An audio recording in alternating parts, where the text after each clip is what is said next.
그동안 은에 대해서 특히 금년 들어와서 은에 대해서 아주 어디보다도 자세하게 지금 계속 시시각각으로 다뤄오고 있습니다. 왜냐하면 은이 지금 금년에 2차 변화의 바람이 작년에 금의 1차 변화의 바람이 불었고 금년에 은에서 2차 변화의 바람이 불 수도 있다. 잘 보자 했던 거죠. 연초에 금이 많이 오르면서 은은 상대적으로 못 오르면서 약간 소외되는 것처럼 됐죠. 작년 한 해만 봐도 금보다 은이 좀 더 많이 올랐습니다. 근데 이제 몇 월부터 몇 월까지를 보냐의 차이겠지만, 그리고 이제 은이 주춤한 사이에 금년에 금이 많이 올라갔는데, 이거였죠. 그때 마지막으로 이제 금, 은에 대해서 짚어봤을 때가 이때부터였죠. 고점 치고 이때부터 이제 어떤 거시경제적인 트럼프의 정책의 방향이 오면서 그 전부터 이렇게 오르다가 너무 급하게 오르고 있었죠, 이때. 그래서 이거 언제쯤 치고 빠져야 되나 다 고민하고 있던 차에 트럼프가 뭐 어떤 정책의 변화가 온대더라. 4월 22일부터 하니까 이미 이건 24시간 열리니까요, 얘네들은. 주식 선물 시장보다도 거의 18시간 빠르게 먼저 얘네들이 이제 쫙 빼기 시작했죠. 이제 그래서 그때 주식 시장도 이때부터 바닥치고 살아나고요. 어떤 큰 포트폴리오의 변화가 있었는데 이때부터 이제 그동안 너무 쉬지 않고 달려왔죠. 작년 말부터 거의 넉 달 동안. 그래서 조정이 좀 올 때가 왔다 하고 우리도 보고 있던 때죠. 조정이 지금 가는데 다만 우리가 그때 봤을 때 이 조정이 피보나치로 따지면 조정파처럼 요렇게 안 간다. 이제는 금과 은에서 실질적인 실물 금, 은의 수요, 중앙은행들의 변화가 작년부터 무섭게 일어났고 금년에는 더 무섭게 일어나고 있죠. 작년에 금이 많이 올랐다 하는데 금년 넉 달 동안 오른 것이 작년에 넉 달 오른 거하고 비교도 안 되게 또 오르고 있었습니다. 트럼프의 정책, 마가파의 정책의 불확실성이 금년에 금과 은을 밀어 올릴 것이다. 연초부터 우리가 아주 중요하게 봤던 흐름으로 예상했던 흐름이죠. 그래서 이 조정이 오더라도 요렇게 밑으로 내려가는 조정이 아니라 워낙 받치는 힘이 있어서 옆으로 이렇게 흘러가는 조정일 수 있다. 그죠? 피보나치가 재미로 들어주세요. 피보나치는 1파, 2파, 3파, 4파, 5파 이렇게 간다고 했을 때 1파, 2파, 3파 조정이 되는데 보통 이렇게 밑에서 받쳐주는 굉장히 큰 대세의 흐름을 타게 되면 조정파가 밑으로 이렇게 갔다가 올라가는 게 아니라 옆으로 흐르는 경우가 종종 보입니다. 그래서 이번에도 그러지 않을까 했는데 역시나 그러죠. 조정파가 지금 옆으로 흐르면서 이렇게 진폭이 작아집니다. 그러죠?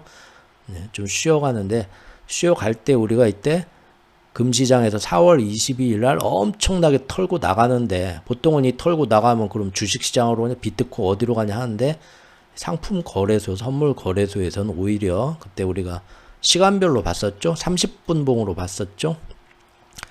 털고 여기 와가지고 은에서 다 그날 아침부터 33시간인가 털고 와갖고 아침 1시간 동안 요거 다 받아먹는 거 봤었습니다. 영상으로도 만들었죠. 절대 이 밑으로 이제는 못 도망간다. 우리 봤었고 예전부터 오히려 지금 여기 온수당 30달러는 뭐 제가 절대 리딩하고 뭐 그런 거 몰라요. 제 말 들었다 큰일 나요. 근데 거의 이거는 굳이 은 예저부터 사고 싶었는데 비싸서 못 샀다 하는 사람들한테는 그나마 좀 매집 기회가 될 수도 있는 오히려 기회가 아니냐 뭐 이런 식으로까지 우리가 봤었는데 문제는 이게 이제 개미들한테는 얘기가 안 나온다는 거죠. 그리고 은의 기사는 계속 항상 막아둔다는 거죠. 이거 뭐 몇 년 동안 봤으니까요. 하지만 여기 중요하게 우리가 봤던 게 온스당 30달러는 이미 넘었고 온스당 31.45달러에서 싸우는데 그 전부터 몇 달 전부터 봤던 게 어딥니까? 예, 온스당 35.4달러입니다. 그래서 이거를 10년 차트로 봤었죠. 금과 은의 10년 차트로 비교를 하고 금은비 차트도 봤었습니다. 기억들 나시죠? 요거 금은비 차트도 가지고 한번 봤었죠. 이렇게 봤었는데 금이 너무나 많이 올라가면은 그 다음에 금이 쉴 때 은이 쫓아가는 식으로 가거든요. 눌려 있는데 우리가 큰 흐름, 거시적인 흐름, 기축통화 패권에서 흐름을 봤을 때 개인들은 모르겠지만 상품 거래소, 뉴욕과 런던에서 거래하는 상품 거래소 금, 은 딜러들이 있는데 이 딜러들의 가장 큰 딜러는 이제 JP모건부터 있겠지만 거기에서 계속 장사하는 애들이 있는데 걔네들이 이제 여기서 빼가지고 오히려 보통 금을 털고 나가면 은은 더 많이 털고 나가거든요. 근데 금에서 턴 돈이 상당 부분 그대로 은시장으로 들어왔더라. 그거였죠. 이거는 장기적으로 봤을 때 최소 뭐 6개월, 1년 그런 단위로 봤을 때 지금 묻어놓을 때다. 그러죠? 지난 6개월 동안 은보다 금이 많이 올라왔는데 앞으로는 은이 금을 치솟고 올라갈 수가 있으니까 묻어놓는 거다. 게다가 우리가 몇 달 전부터 봤던 중요한 선이 어디였습니까? 35.40달러. 여기가 JP모건을 비롯한 기축통화 마스터 플랜 세력이 길을 쓰고 막아야 되는 데다 라고 말씀을 드렸었죠. 그래서 이거는 이 밑에 1달러 밑에 방어선을 친다고 말씀드렸죠. 24시간 돌아가기 때문에 그래요. 35.4달러보다 밑에 한 34.5달러 여기서부터 막는데 실제 예전에도 여기서 한번 막았고 그전에도 한번 막았고 했죠. 예. 그리고 이제 내렸는데 이때부터 이 상품 선물거래소 애들은 여기다 묻어놓은 것 같다 말씀드렸죠. 묻어놓고 보는 거예요. 이때가 4월 22일입니다. 자, 금이 4월 22일 날부터 조정이 들어갔는데 은에다가 묻어놓고 얘네들은 기다리는데 금이 4월 22일부터 요렇게 조정이 가고 있어요. 그렇죠? 요렇게 보시면 더 확실하죠? 요렇게 조정이 가고 있는데 은은 어떻습니까? 4월 22일부터 금보다 더 잘 버팁니다. 오히려. 맞죠? 그래서 지금 금보다 은이 조정기에서 이것도 예사롭지 않은 모습이라고 말씀드렸었습니다. 제 경험상. 예. 금이 보통 조정이 오게 되면 은은 더 큰 조정을 보통 받는데 네. 금이 이렇게 옆으로 흐르면서 약간 처지는데 은은 처지면서 밑으로 흐르지도 않아요. 오히려 틈만 나면 여기를 넘으려고 할 정도로 힘이 불끈불끈 하더니 드디어 엊그저께 금은 조금밖에 못 움직이고 예전 그 조정기의 그 가장 높았던 고점 수준에도 못 가고 있는데 은이 치고 나오죠. 자, 여기서 굉장히 3일 동안 이거 이틀 3일 동안 싸우지만 쭉쭉 올리면서 결국 35.4달러 넘었죠. 여러분들 제가 35.4달러가 지난 10년짜리로 봤을 때 여기 지금 제가 적어놨죠. 2012년 10월 달에 전고점입니다. 그리고 그 이후에 전고점이 44.19달러 있고 49.55달러 있어요. 제가 거의 5달러 범위로 이렇게 나눠놔가지고 중요한 선이 있는데 문제는 이게 몇 년 동안 오지 않던 전고점이기 때문에 기술적으로 이 매물대를 통과해서 넘게 되면 이 위는 무주공산이에요. 이건 차트의 기술적 분석을 하는 건데 재미로 들어주세요. 그러면 보통 전 아프리카 밀림에 소문이 쫙 퍼집니다. 이런 경우에 야 드디어 여기가 전고점 넘었는데 이 위로는 역대로 아주 15년 전에 어떤 전고점 하나만 남았어. 그게 매물이 거의 없다는 거죠. 이렇게 볼까요? 이거죠. 은이 역사적으로 지금 35.4달러를 넘었을 때가 이때밖에 없어요. 2011년 금융위기가 터지고 나서 베어스탠스 터지고 나서 이거 막자에서 전 세계에 막 달러, 유로와 엔화를 엄청나게 찍어내면서 돈을 풀어갖고 현금이 쓰레기가 되고 이제는 금, 은밖에 믿을 게 없네 하고 금도 치솟고 은도 치솟았을 때 그 효과가 2011년 2월부터 2011년 약 9월까지 한 6달 동안 은이 최고점 칠 때 십몇 년 전이죠. 그때 빼고는 넘은 적이 없다. 그러면 여기에 지금 매물대도 없는 거예요, 사실. 그러면 여기서 이게 소문이 나면 아프리카 밀림 사바나 전체에 소문이 나는 거죠. 하이에나들이 막 달려와서 금이 이렇게 오르는데 은은 어떻게 힘을 못 쓰고 있네. 은은 역시 안 되겠지 했는데 은이 도저히 드디어 여기를 넘었다 소문 나면 그 다음부터는 뭐 누구부터 옵니까? 기관들부터 오는 거예요. 기관들부터 오는 거고 그 다음에 이게 소문이 나서 여기서 사람 더 모아야겠다면 그 다음부터 뉴스가 나온다고 말씀드렸죠. 항상 주식도 그러고 상품도 그러고 선물도 그러고 지금 뭐가 좋은 것 같다 이 큰 거시적 흐름에서 큰 손들의 작은 포트폴리오 보고 지들은 먼저 들어갑니다. 먼저 미리 들어가 묻어놓고 준비하고 기술적인 이런 걸 저항을 넘는다 하면 이때부터 소문 빨리 들은 기관놈들부터 와가지고 덤비는 거고 그리고 이제부터는 사람들을 끌어모읍니다. 여러분들한테 기획부동산 어디 해가지고 투자하십시오. 그 전단지 나오면은 그때는 이미 얘네들은 미리 다 사놔갖고 토지 분할해서 지금 원가에 사다 놓고 여러분들하고 같이 이제 가격 올려보자 하는 거겠죠. 그래서 제가 그때 35.4달러가 그래서 중요하다 앞으로. 요것을 그걸 알기 때문에 이 기축통화 패권 세력도 요걸 찍어 누르려 하겠지만 이미 변화의 바람은 작년부터 불었고요. 이거는 막을 수가 없다. 오히려 트럼프, 시진핑보다 더 무서운 게 금과 은이라고 했습니다. 그리고 우리가 아주 오래전부터 사람마다 조금씩 다르겠지만 기축통화가 뭐고 통화가 뭐고 실질금리가 뭐고 명목금리가 뭐고 제 블로그에 매트릭스 빨간 약 먹기 조금 어렵지만 반드시 알아야 할 경제 지식과 잠깐 틈내서 또 광고하는 겁니다. 그 다음에 금과 은 시리즈 두 개는 꼭 한번 시간 내서 봐주세요. 보는데 돈 받는 거 아닙니다. 그러나 여러분들이 어디 가서 다 뒤지고 공부해도 시중에 책도 안 나와 있을 겁니다. 이런 거 얘기하는 책도 큰 도움이 되는 건데 한번 보세요. 재밌습니다. 또 보면.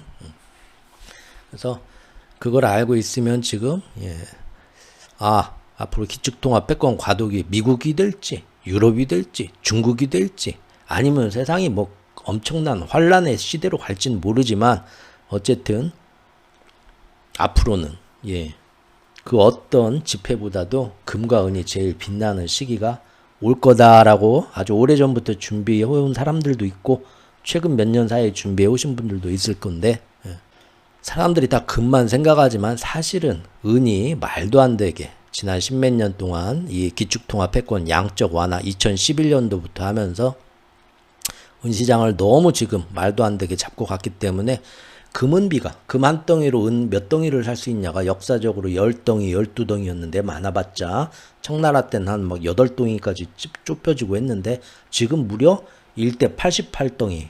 말도 안 되죠.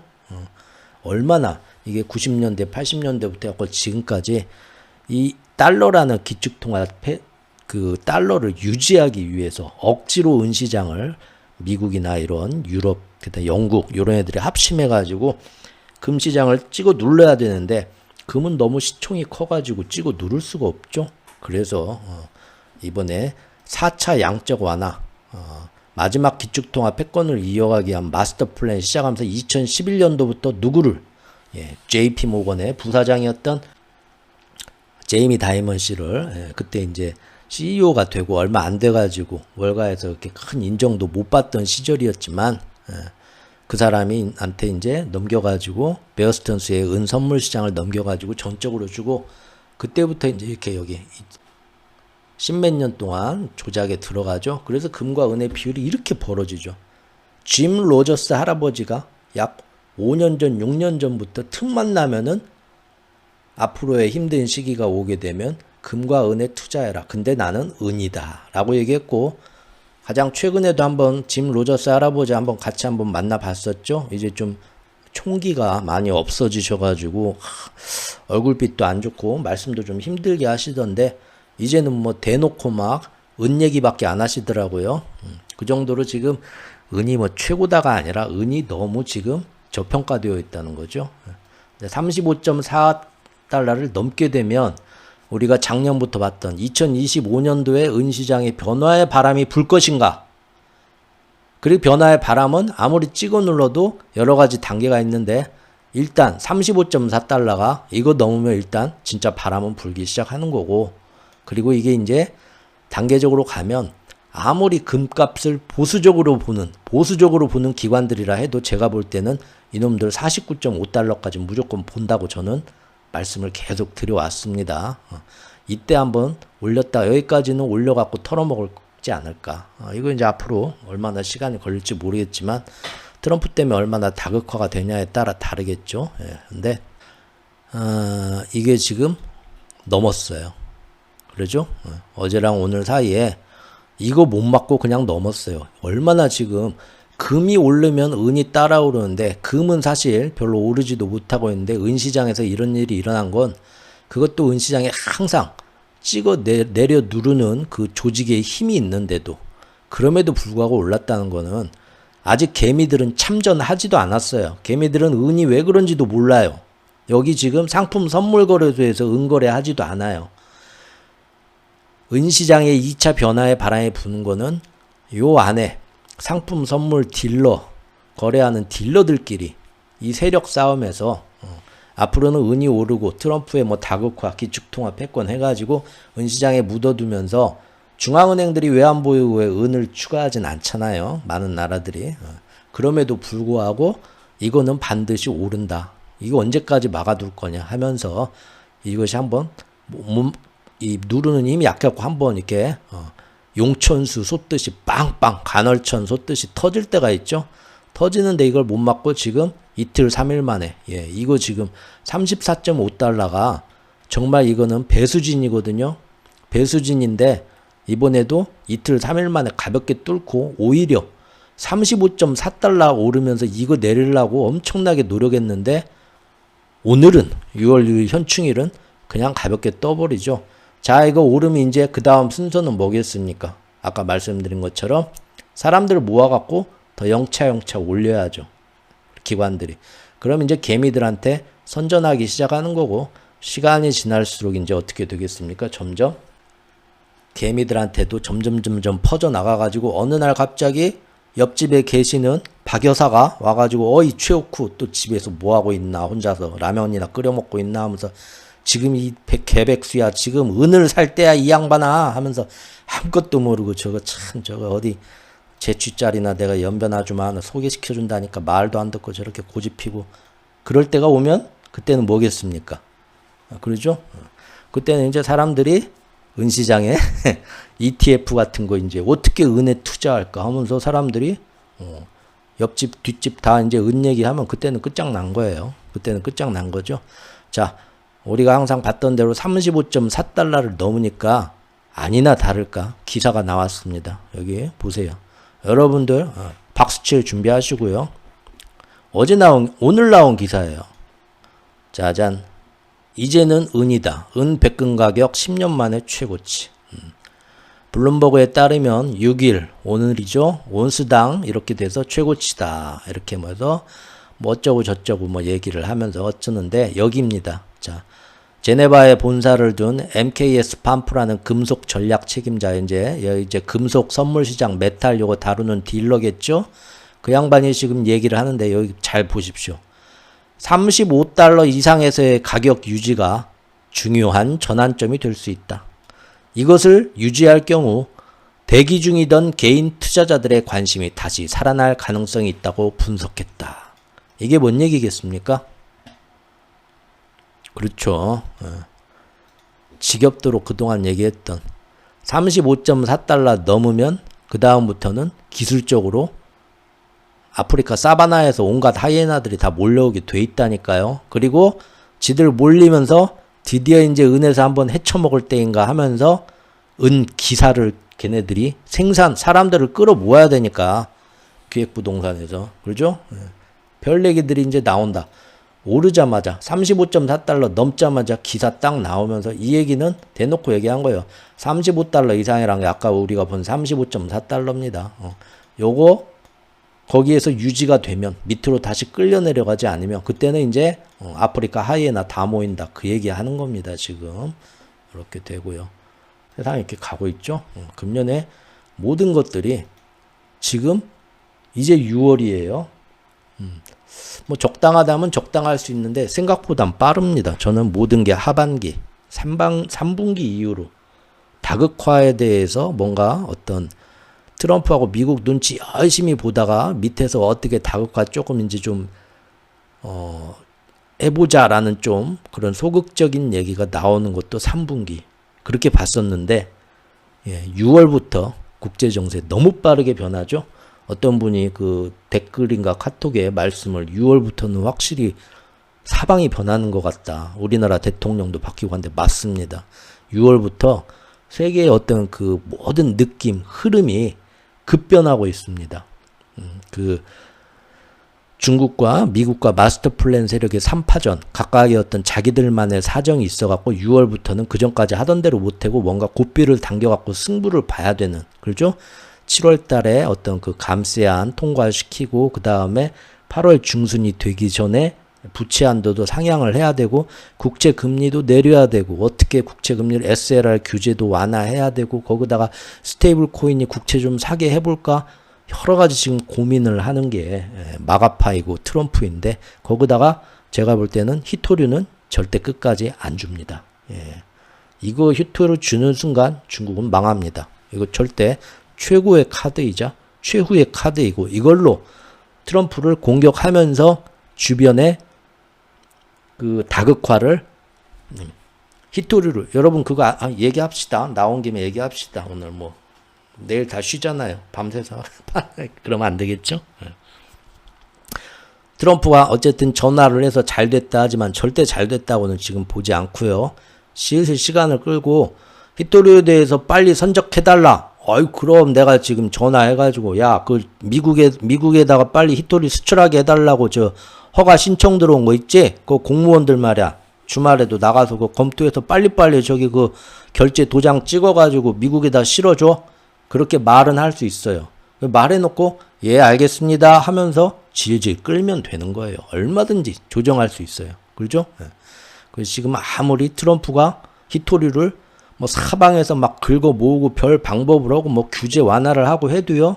가장 빠르게 생산돼서 모아도 우크라이나에 그래서 젤렌스키한테 고개 숙이고 들어가서 달러에서 끌어 모아도 중국만큼 좋은 제품, 값싼 제품, 정제해서 굉장히 그 품질이 좋은 거 없어요. 현실적으로 없어요.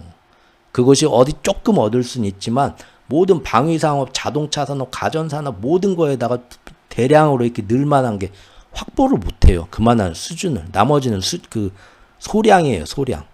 그런데도 불구하고 이 싸움을 걸었다는 게 얼마나 제가 트럼프 마가파 안에 인력 풀이 정리야. 생각을 이 모든 걸 알고 제대로 깊게 생각하는 애가 없다니까요. 그냥 백인 우월주의의 오만함과 무조건 이 업데이트가 안 돼 있는 거예요. 생각들이.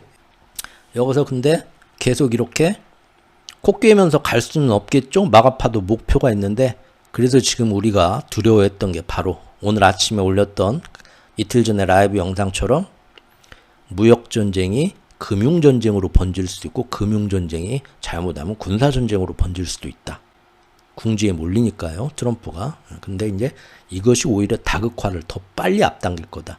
오늘 시진핑이 트럼프하고 통화하고 나서 그 중국 관영 그 언론에서 나온 그 통화 내용에 대한 그 보도 내용을 보세요. 일단 뭡니까? 대만 얘기하잖아요. 대만 얘기. 그렇죠? 대만 걔네들은 다 지금 몇 수 앞을 보고 있는 거예요. 중국 애들은. 이렇게 돼가지고 계속 우리가 히토류 안 주고 질질 끌게 되면은 물론 겉으로는 히토류 우리가 얼마든지 주겠다. 노력하겠다. 빨리빨리 너희들한테 수출할 수 있도록. 그리고 트럼프하고 정상회담 하는 모습도 보여줘야 됩니다. 당연한 거예요. 그러지 않으면 순식간에 시진핑이 전 세계의 빌런이 됩니다. 왜? 히토류를 수출 안 해갖고 먹고 살기 힘들어진 나라가 미국뿐만이 아니라 모든 나라가 다 그래요. 지금 난리가 났어요. 아시죠? 유럽도 난리가 났고 일본도 지금 이번 달에 지금 그 회담 보낸다고 하고 유럽도 지금 빨리 만나자. 히토류 왜 우리한테 안 주냐고 전부 다 서로 그 뭐라고 하죠? 그거를 각계격파하고 있어요. 각계격파. 그게 뭡니까? 어떻게든 만나가지고 트럼프하고 싸우는 건 알겠는데 제발 우리나라에는 히토류 좀 어떻게 좀 네가 좀 힘 좀 써갖고 빨리빨리 수출 좀 해줘. 그거 호소하려고 다 만나자고 하는 거예요 지금. 그리고 일부러 그걸 노리는 거고요. 우리도 지금 이재명 씨가 새로 대통령이 됐죠? 일은 예전에 역시 실무는 많이 해본 사람이 잘하는 것 같더라고요. 빨리 이제 해가지고 우리도 몰래 보내야 돼요. 보내가지고 히토류 타격이 우리나라도 엄청나게 클 수 있습니다. 지금 어떻게 되는지 그것도 몰라요. 우리만이라도 몰래 밖에다 소문내지 말고 우리만한테라도 한국에다 선정하는 건 빨리빨리 허가 좀 해줘. 그냥 뭐 한 달, 두 달 기다려라 하지 말고. 각 나라가 지금 다 아쉬운 소리 하면서 시진핑한테 몰려들고 있어요. 근데 그것도 전부 다 안 해주고 배짱만 부리고 트럼프가 저렇게 얘기하는데도 쟤하고 대화도 안 할 거야 하면은 트럼프가 오히려 전 동맹들을 이끌고 봐라. 중국 저 나쁜 놈들 때문에 전 세계가 이렇게 고생하지 않고 순식간에 악역으로 만들거든요. 그러니까 왜 다극화를 하려면 외부의 평판이 중요하잖아요. 근데 제가 시진핑이라면 결국 다 나한테 와갖고 뒷구멍으로 제발 히토리 좀 우리라도 좀 줘 하면서 그거 이제 하면서 미국한테 소문 안 나게 우리끼리는 싸우지 말고 관세 전쟁 하지 말고 잘해보자 하면서 자꾸 자기 편으로 히토리를 믿기로 해서 포섭을 하려고 하는 거고요. 미국한테는 주겠다 하면서 계속 질질 끌면서 어떻게든 큰 충격을 안 받으면서 다극화로 빨리 지금 나가려고 지금 하는, 이미 전쟁은 시작됐고 최후의 카드 히토리를 꺼낸 거죠. 근데 이제 거기서 바로 대만에 대해서 손을 떼라라는 식으로 얘기를 하잖아요. 지금 마지막에 군사전쟁 핑계대는 그런 것까지 대만 핑계대고 있고 오는 거 미리 이제 그런 데 대한 자꾸 약속을 받아놓고 싶은 것 같아요. 그렇게 마가파들은 그래서 지금 6월부터는 가만히 있을 수가 없죠. 갑자기 똥줄이 타기 시작하는 겁니다. 6월, 7월, 8월. 그렇죠? 거기다가 시진핑도 지금 6월, 7월, 8월에서 빠르게 나가고 있고 다극화로. 근데 이제 마스터 플랜 세력도 어떻습니까? 이대로는 뭐 가만히 있다가는 십몇 년짜리 마스터 플랜 기축통합 패권을 이어가는, 이게 지금 우크라이나 전쟁부터 해서 얼마나 공을 들였는데 몽땅 친미파가 확 죽었죠. 같이 마스터 플랜에서 움직여야 돼. 혼자는 못해요. 유럽의 친미파가 확 줄어들었고, 지금 어제 유럽이 라가르드 총재가 금리 인하했죠 또. 근데 그 기자회견 보신 분들 계신가요?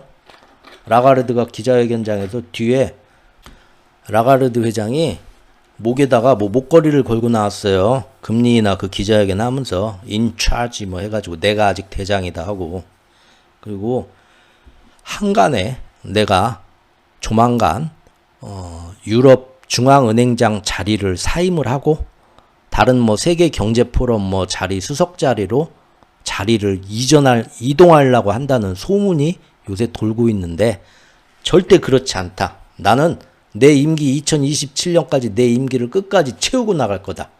내가 여기서 물러났으면 하는 사람들이 있겠지만 미안합니다. 저는 그럴 마음이 없습니다.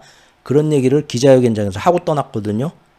왜 그걸 그렇게 뭐 혹시 뭐 그런 뭐 자리 뭐 여기 조기 사퇴하시고 다른 자리로 가신다는 소문이 있던데 사실입니까만, 그런 일은 없습니다. 그렇게만 얘기해도 되는데 왜 그렇게 작정하고 민감하게 반응할까요? 여러분들? 이미 유럽 전체에서 그때 말씀드렸죠? 친미파의 지위가 확 지금 입지가 공격당하고 있습니다. 제가 볼 때는. 지금 마크롱의 그 출연으로 우리가 그걸 봤죠?